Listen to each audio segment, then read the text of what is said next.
การตัวเกี่ยวไปรอหน่อยน้องๆอะไรเกี่ยวเลยวิชาการที่เราจะของการเราตัวกลัวเกี่ยวใช้อุปกรณ์ไล่จอดหรือมัดทันอะไรเช่นนั้นไปเจอตาต่อกลัวจะเกี่ยวที่กลัวจะท้อ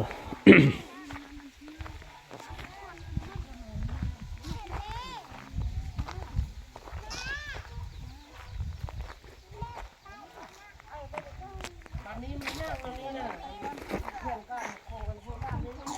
เป็นข้าวไปเรื่อยๆบ้านเราลงปฏิบัติเรียกจริงป้าส่วนนี่ผู้จีนนั่นเราก็มีนะแล้ววันนี้เขาจีบังคับก็ผัดบังคับก็ได้ แต่ว่าการเฮ็ดอันนี้ไปมันเปลืองข้อต้องออกพุ่นอันนั้นของครับแล้วก็จับท่อนะมันก็บ่นะพอดีได้ขอที่ข้อกาที่มันเลย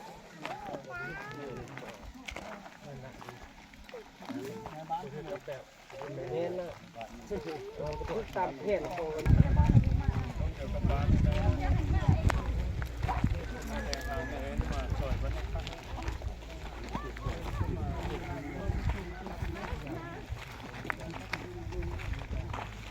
แต่ละตัวนี่ซื้อมันโซ่หามันบ่โซ่มันเพียงเพราะว่ามันเพียง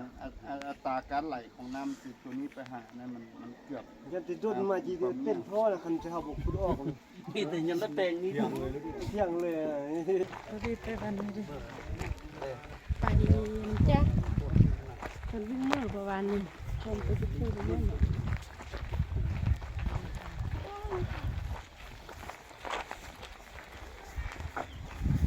ล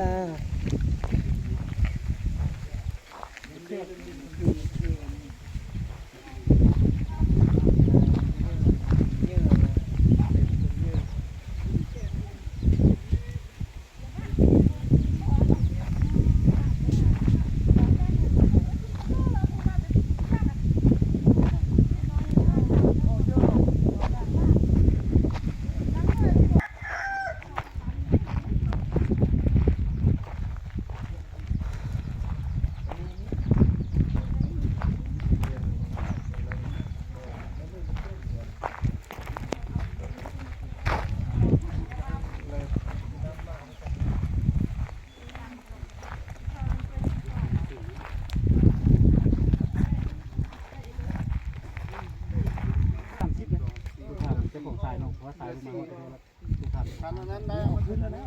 ลักนี่30แล้วก็ชายนี่แล้วก็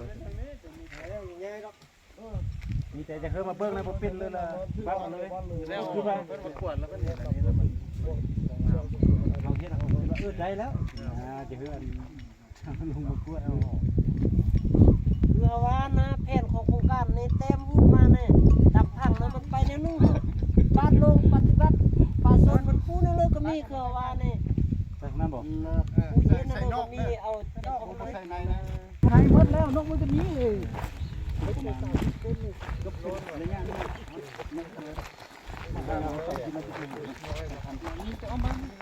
มาไงอ่ะกินมากจริงๆ